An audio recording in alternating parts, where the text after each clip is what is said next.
Okay, so what we're going to do now is we'll begin late Renaissance and Mannerism. And again, the dates are a little bit arbitrary. It's not like High Renaissance comes to an end. But by 1520, Leonardo was dead. He died in 1519, and in 1520 was the very young, unexpected death of Raphael at the age 37. And we do start to see some stylistic shifts as we move through this period. So we're going to start by looking at late Renaissance, which really is going to carry forth with what we've been looking at. And then when we get to Mannerism, which is another movement within this period, you're going to start to see some shift from the High Renaissance style towards something different. Since so far we've spent most of our time talking about Florence and Rome in regards to the High Renaissance, it's important that we introduce the other major artistic center of the period, which is the city of Venice, which was growing in importance as we reached the end of the 15th and then into the 16th century. So it thought of itself as one of the major artistic centers. It actually has a very long and rich past, especially in its association with the Byzantine Empire and its location on the sea towards the northeastern side of Italy. Venice is an interesting site, and we met Venice a little bit when we talked about Giovanni Bellini and the Bellinis at the end of the 15th century. They were the first city where artists began to use oil paint, painting on both panel and canvas, as opposed to using tempera like the rest of Italy had been using. And they actually became some of the great suppliers and merchants of oil paint. They actually made some spectacular pigments there, grinding some of their pigments and mixing them with glass, so they created these very luminous effects. And some of the use of oil paint really was out of necessity, because Venice is a place where painting, for example, in large scale on fresco isn't really practical. The moist environment in the atmosphere makes it so that frescoes don't have a very long life. So they resort to painting oil on canvas, even for large works or works that were meant to be suspended from ceilings, because they were light enough that they could be mounted on the walls and take the place of wall painting where it wasn't suitable.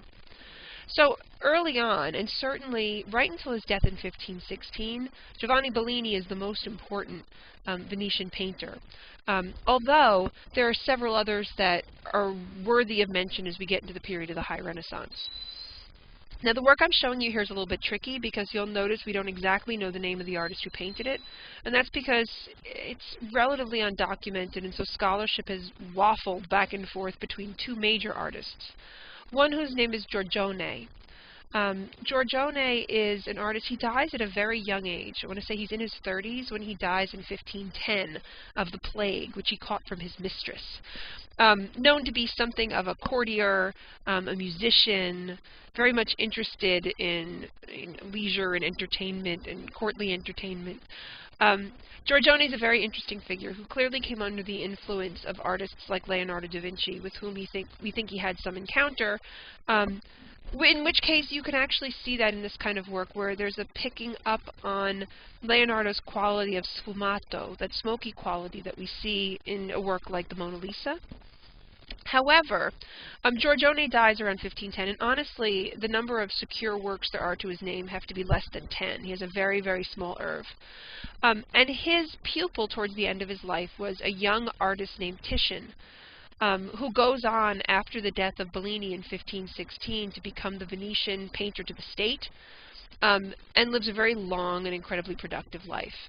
So we're not sure by looking at this work whether we're looking at a very last work of Giorgione before his death, a very early work of Titian when he's still under the spell of Giorgione, in other words, still very much working in the manner of his master, as artists were trained to do, or whether we're looking at a mix between the two. In other words, a work that was begun in Giorgione's workshop, but that he dies, and then it's completed by Titian. And so scholars have gone back and forth. I mean, sometimes they see more of Titian in the landscape, but clearly, for me, I sort of disagree with your book.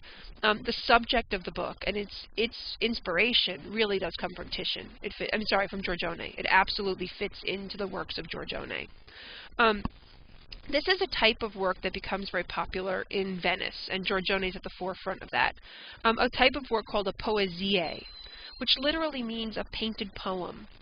The idea is that artists were responding to ancient pastoral poetry that often wrote about a sort of mythological paradise, sort of a golden age of man. And that these become the inspiration for a series of paintings known as poesiae. And when I say that they're painted poems, they may not only be inspired by ancient literature, but in fact, the works themselves are like poetry. They're not particularly narrative, nothing monumental happens in them, they're not biblical, they're not historical. They're often pictures of people, shepherds, shepherdesses, occupying landscape. And that really is the gist of them. They're private works on a pretty small scale, so they were intended for private collectors. And this is a fantastic example of a work of this type.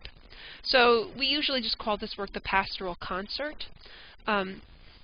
And it shows you some of this Venetian taste, the taste for landscape, which I already mentioned becomes very prominent. We saw that in Bellini, becomes a favored motif of Venetian artists as compared to Florentine and Roman artists. So here the landscape is truly a character in the work. But more than that, I mean, the artist is really paying attention to atmospheric qualities. You know, often in Giorgione, I'm still thinking of this as Giorgione, often in his works you see a certain quality to the light as if, you know, there's a storm about to happen. And the artist, you know, the idea is that if you live in Venice, this sort of mistier sea atmosphere, that artists, again, sort of respond to their natural environment by becoming more adept at seeing and painting the kind of effects they witness on a regular basis. In any case, this is a sort of peculiar work, and it fits into the notion of a poesiae in that the subject of the work is not terribly clear. It's not like a narrative that comes from literature or the Bible that we can clearly identify. We've got four major figures. One figure who's clearly a shepherd. There's the figure in brown with his face in shadow. And there is, in fact, another shepherd with animals in the sort of middle distance on the right-hand side. And then there's another male figure who is well-dressed as if he's a member of the Venetian court. He's wearing very fashionable garments, very fashionable multicolored tights. We kind of saw something like that in Mantegna's work. Here, one leg of the tight is sort of split down the middle in two colors. So we have a contemporary Venetian along with this sort of shepherd, who are clearly engaged in conversation as well as in the act of listening to music. The well-dressed Venetian plays the lute, and Giorgione himself was believed to have been a very skilled lute player.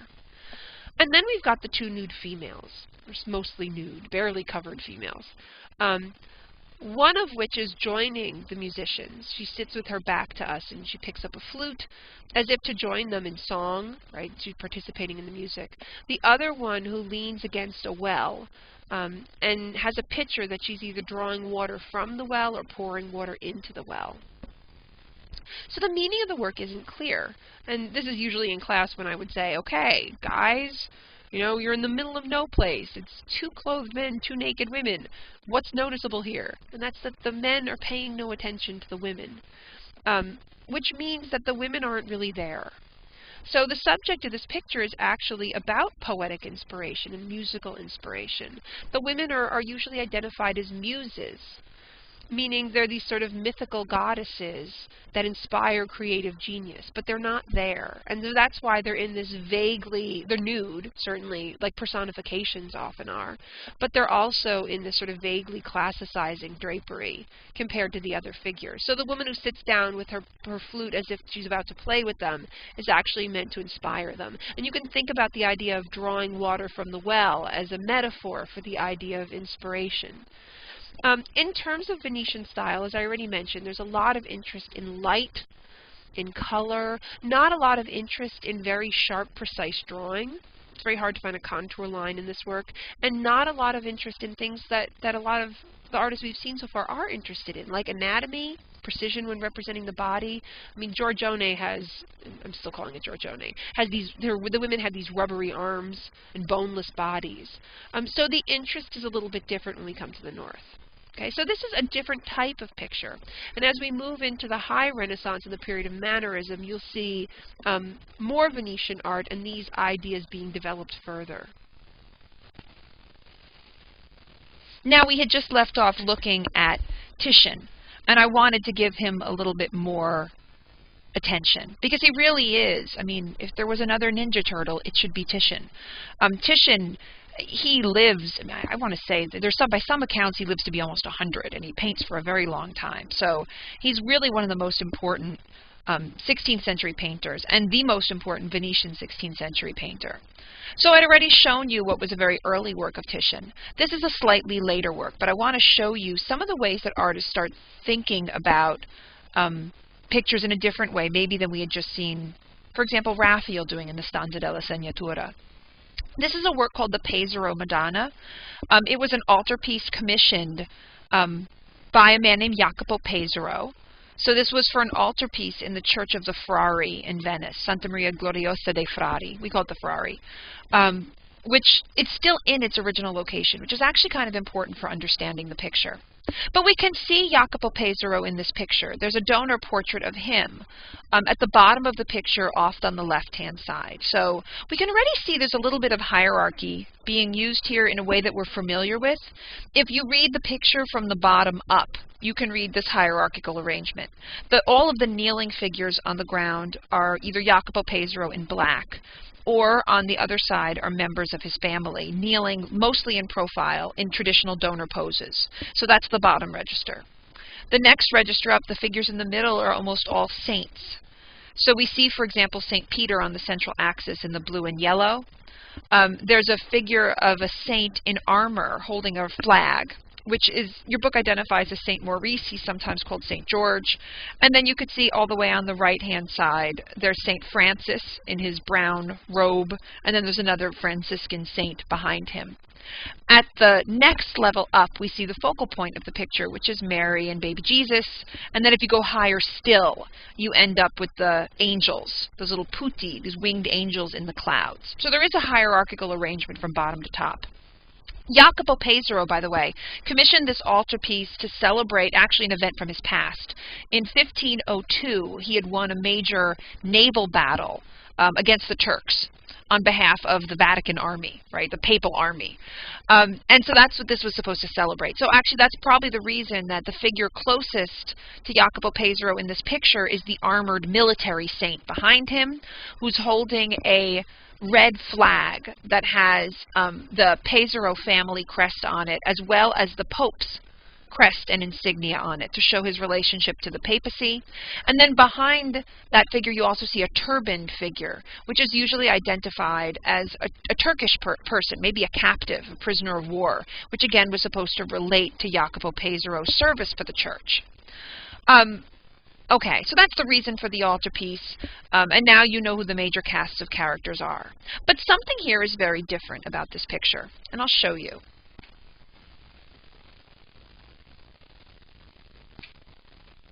If I put this up next to Giovanni Bellini, right, you can see both of these pictures have a lot in common. They function like Sacra Conversazione, the Madonna and Child surrounded with saints.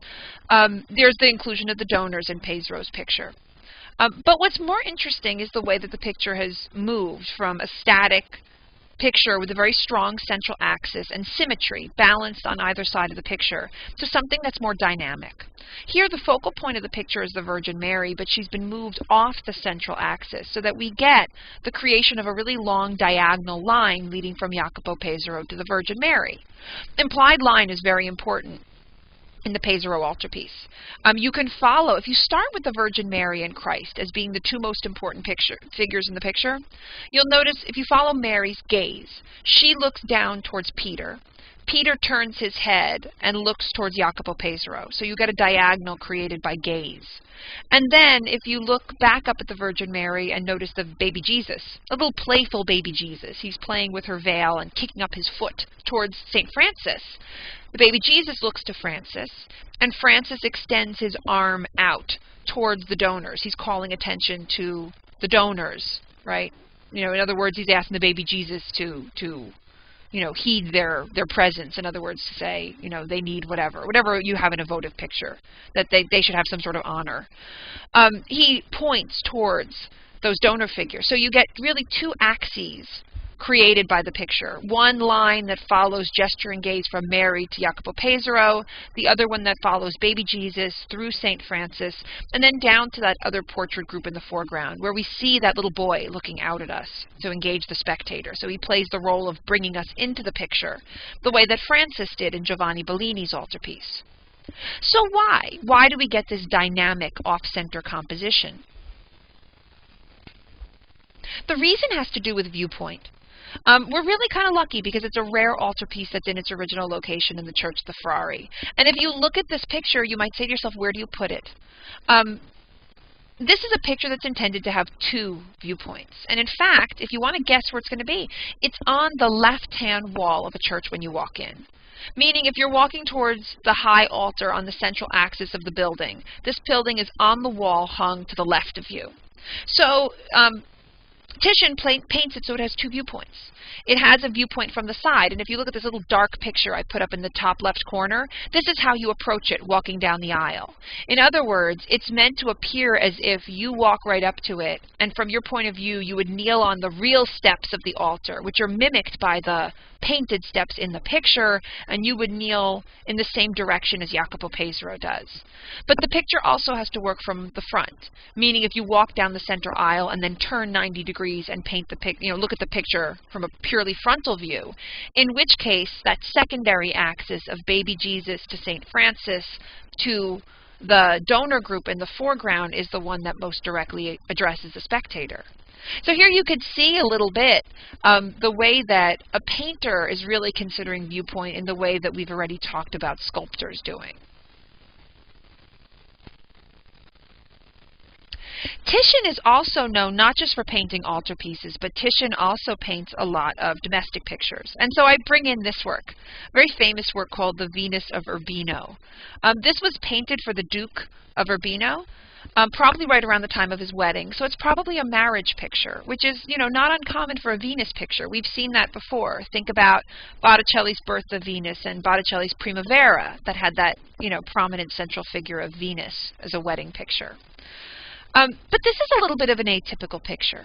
It's clearly a private picture, right, meant for private viewing, and in fact it was located in the private chambers of his house, because it is an erotic picture. It's quite peculiar because we do call it a Venus, and maybe that's with some good reason. The allusion is certainly to Venus.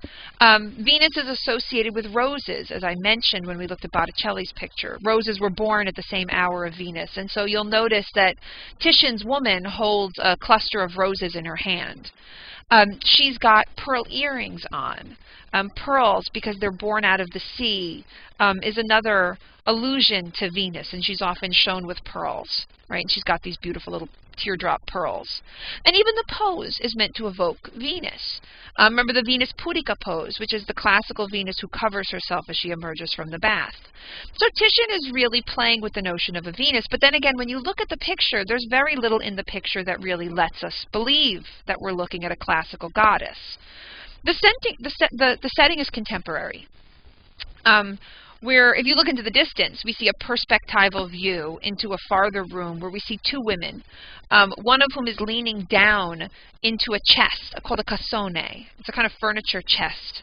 Often they were done when you were married, and they were filled with your clothes. So when women moved into their husband's house, they brought these special cassone that they'd had since they were young, that had all their new clothes that they brought to their marriage. And you see a woman in white leaning into the cassone, and then another woman next to her who has a dress slung over her shoulder, which calls attention to the fact that what we're looking at is not necessarily Venus, but a contemporary woman.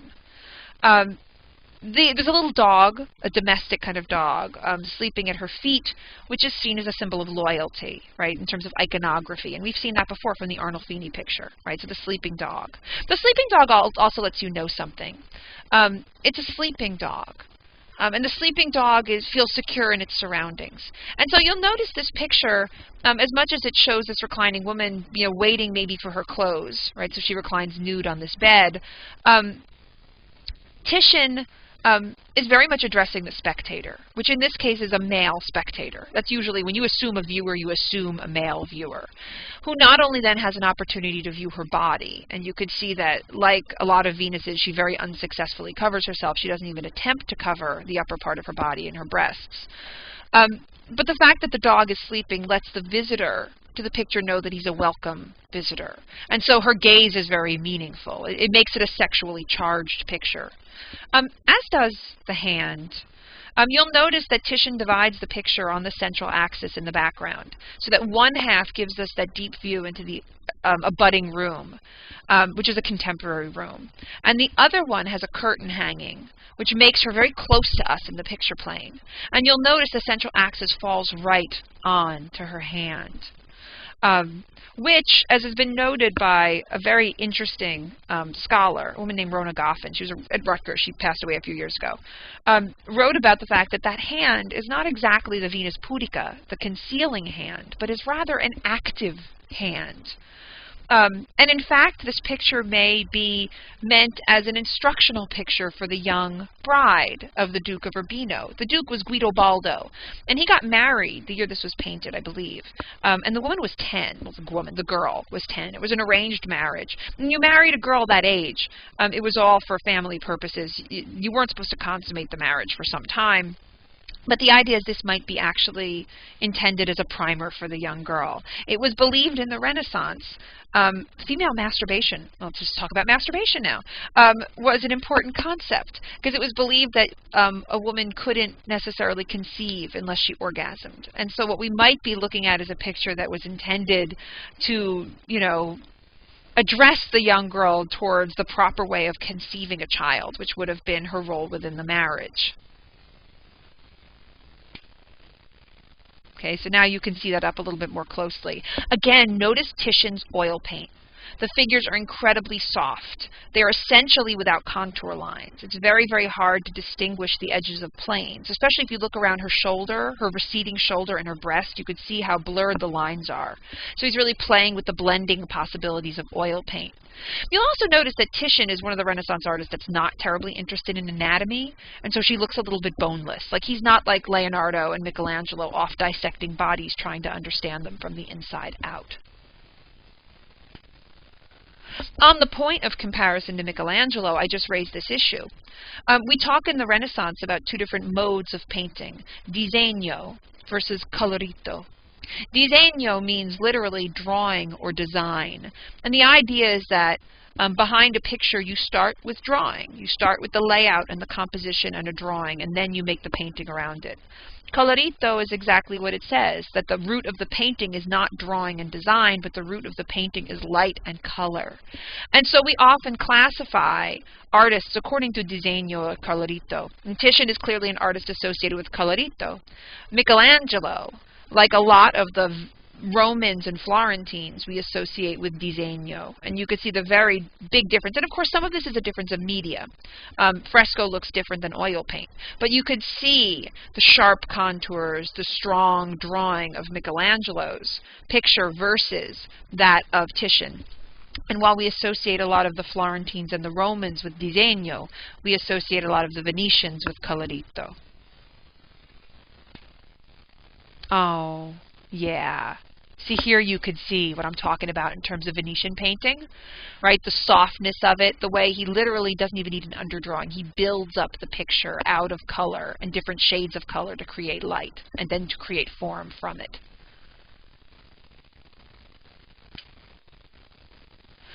Michelangelo, by the way, continues to paint despite his protests. I wanted to show you the last work he does in the Sistine Chapel. One of his later works is a painting, as a painter. Michelangelo was called back to the Sistine Chapel, I guess by Pope Paul III. I have to think about that. He's called back really in the 1530s to finish painting in the Sistine Chapel. So he had already come. Remember, the series of the room goes like this. The lower walls with the Christ and Moses scenes are painted in the 1480s. Then Michelangelo comes in 1508 to 12 and paints the ceiling. Then he returns in the 1530s into the 1540s to paint the altar wall, so the wall behind the altar. It had previously been painted in the 1480s, but the decision was made to take down those paintings and to replace them with a Last Judgment scene. Your book will talk a little bit about how this has to do with the Counter-Reformation. At the time that Michelangelo paints this, the Reformation has begun and the church is in crisis. And so, whereas previously the altar wall traditionally has a scene, something optimistic, like a resurrection. It was replaced in this case with a judgment. So very much a warning to people that they have to remain faithful to the one true church. So that really has to do with the context of the time. And here's the picture of the Last Judgment. Mind you, it has been cleaned and over-cleaned the same way that the ceiling has. But we can at least look at it. So the ceiling, the wall depicts the Last Judgment. He does not segment the wall the way he segmented the vault, and instead he treats it as a single field. In terms of composition, it's not unlike other Last Judgments that we've seen before. There's a very strong central axis, and there's a hierarchy, both left and right, and top and bottom. So if I remind you of Last Judgment that we saw from the Scrovegni chapel by Giotto way earlier, you can see some serious similarities. You can find Christ in an aura of light on the central axis high in the picture plane. And then if you draw a line through Christ, and then you draw a line horizontally through the middle of the picture, you divide the picture into quadrants. So on the upper part of the picture are angels, saints, occupying the top register. So there's still a left-right hierarchy, but there's not an issue of one side being bad, one side being good. It's just that you'll see, for example, in Michelangelo's picture, Mary occupies a privileged space on Christ's right-hand side, right? That's the most important part of the picture. But in both cases, we see saints and angels above. Michelangelo does not put wings on his angels, as Giotto does, nor does he put halos on his saints. Okay, so it's a fairly contemporary treatment. And then you'll see the lower register, right, where again, following from Christ's point of view, on Christ's right, we see the saved at the bottom. In Michelangelo's, you see them literally coming out of the grave and being pulled up into heaven. Michelangelo treats the entire picture like a vortex. It's like a circular motion. So you can follow his hand gesture as he damns the people on the bottom right, which is his bottom left, right? But you see them in the bottom corner where there's hell. So with that gesture, he damns the people on his left-hand side, who then sink to the bottom of the picture towards hell. And then on his right, you see the dead rising from their graves, listening to the trumpets of judgment and being pulled up into heaven. So the picture is split on the central axis, and then you also have a top-bottom hierarchy from the space of heaven versus the space of earth and hell. Right? And here I've actually put the grid on it so you can see what I'm talking about in terms of hierarchy.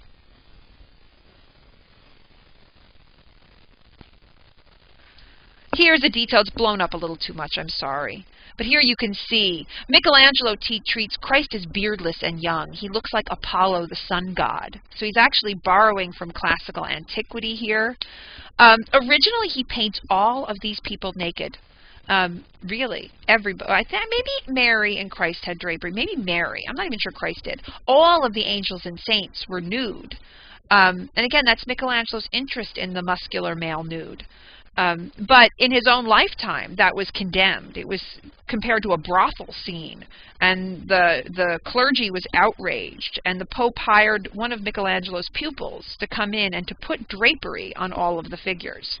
So you see some of them get fully clothed, some of them get just little draperies put over their genitals. By the way, I mean, these are all, he's surrounded all by saints who are angry. You see the saints look angry. They're all shaking at Christ, in most cases, the instruments of their martyrdom. In other words, they're all holding things that show how they were killed, right? So, for example, if you look right below Mary, you'll see St. Lawrence holding what looks like a metal ladder. That's the grill on which he was grilled alive. So he's sitting there and he's showing it. Oh, you'll see then also just to the right of Lawrence, you see a figure sitting on a cloud, holding a skin and a knife, and he's shaking the knife towards Christ. That's St. Bartholomew, who was skinned alive. So these are all people demanding sort of retribution. They died, you know, following the faith, and they want people punished who weren't good Christians, and they want people saved who were. So that's what's going on. It's a time of judgment. But you can see why some of the figures maybe were covered with drapery. Interestingly enough, if you look at the top right corner of your picture, there's two embracing, maybe kissing angels in the background. Not to mention, look in the lower right-hand corner of the detail I gave you, and you'll see a woman in green. She's holding a broken part of a wheel with spikes in it. That's St. Catherine, right? So she gets tied to like a torture wheel. And standing right behind her in a red gown is St. Blaise, who's holding these metal, they're brushes with metal teeth in them. He gets like combed alive, like his skin scraped off. Okay, ready? Make them naked in your mind. Okay, the pose might be inappropriate for a church, which was again another reason that this picture was censored in the Renaissance during his own lifetime. You can see, by the way, the inspiration from antiquity. I put up here, you could see that beardless Apollo-like Christ. I put up next to a famous classical statue called the Apollo Belvedere, which was in the Vatican. You can notice the hairdo is very similar to Christ's. And then I've also put a crouching, bathing classical Venus next to maybe the Virgin Mary. And you could see a very similar treatment of the turned head, the body, the arm across the body, and the bent legs, very similar to her pose. You'll notice here I'm showing you a detail pre-restored on the left, but I put up the detail of Christ and Mary from the Last Judgment next to Adam and Eve from Michelangelo's Sistine ceiling. So in the same room, but decades earlier. And you could see that Michelangelo ties the two images together. That beardless type of Christ and the poses of these figures, as well as their facial types, relates Christ to Adam. And we look at the pose of Mary versus the pose of Eve. They're very, very similar. And that was Michelangelo's way of relating the two cycles together. And this was the belief that Christ and Mary are called the second Adam and the second Eve because they come back to redeem mankind from the sins of Adam and Eve. And so Michelangelo used the figural types to relate the two. Here I'm just showing you a detail. And you can see this is the bottom left hand. I'm showing you on the right hand picture where we are. So I've circled a little detail where you can see bodies coming out of their graves. Some of them have their shrouds on. Some don't have their skin yet. They're still skeletons. And by the way, from this detail, you can see that Michelangelo is so not Venetian. Okay, in other words, there's no interest in landscape or these sort of fussy atmospheric details. The drawing is very solid. All he's interested in is the muscular nude in complicated poses. And if I bring you up a little bit, right, here's another detail. Look at the complication of the poses. This is the body studied in every possible way. If you look at the right-hand side of the detail I showed you, there's a great image where you see a man, an angel, right, a wingless angel bent over, hoisting up two of the dead, still wearing their shrouds, by their rosary beads. In other words, it's explicit here. This is why the church is interested in this in the Counter-Reformation. The pathway to salvation involves praying the rosary, right, which is a special devotion to Mary. You can also see, the complicated foreshortenings, figures seen from the back, flying into space, for example. On the opposite side, we see the damned, right? So now here are the angels pummeling people out of the sky, and then we see demons start to drag them towards heaven. The demons are basically human figures. They sometimes have animal horns to differentiate them. And this is where you hit the great detail all the way on the left, where you see a man with his head in his hands, this contemplative figure contemplating his fate. If he looks like something familiar to you, he might look to you like that famous statue of the Thinker. Rodin was really interested in Michelangelo. And the Thinker, by the way, that statue is of a damned soul contemplating his fate, which is exactly what this figure does here. And then finally to hell down below, where you see Charon, who's the ferryman who ferries people to hell across the river, whacking people out of the boat with a paddle, and then you see other monsters pulling them into hell. You could see some fiery devils in the back corner, along with another hellish figure that's entwined with serpents and has goat ears. Okay, that's Minos, I think. I mean, all of these figures are mentioned in Dante. Michelangelo was a scholar of Dante's Inferno, and so a lot of these characters are explained there.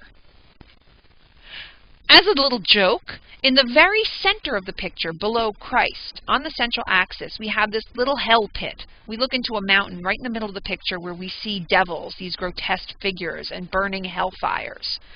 I don't know if Michelangelo, he was sometimes quite provocative. Some say that that King Minos, the figure who has the goat ears and the serpents tied around him in hell, was actually based on one of the Pope's men who kept torturing him while he was painting the room. So he was not beyond poking some jabs. The funny thing about this little hellfire scene is this. If you look at where that hellfire scene is, you'll notice that when this space actually gets used, you can see the altar between the two doors on the ground. When the Pope would stand at the altar, that actually put the Pope standing in hell. And that may not be beyond Michelangelo. The figure over the doorway on the right, the one with the goat ears and the serpent standing in hell, was said to have been one of the Pope's men who was actually torturing Michelangelo while he painted this scene. So there may be a little bit of a joke there that it's amazing to see that Michelangelo got away with. While we're at it, there's one little detail you do have to notice, which is the figure of St. Bartholomew, which I've already mentioned once before. You see St. Bartholomew kneeling on a cloud, holding his knife because he gets skinned alive, while he holds his skin, which becomes his attribute. That's his way of identifying what figure it is. People have long noticed that the skin doesn't look like Bartholomew. Bartholomew is bald and bearded, and the skin is younger, with dark hair and no beard. So what's the joke? It's Michelangelo's self-portrait. So Michelangelo sort of signs the work.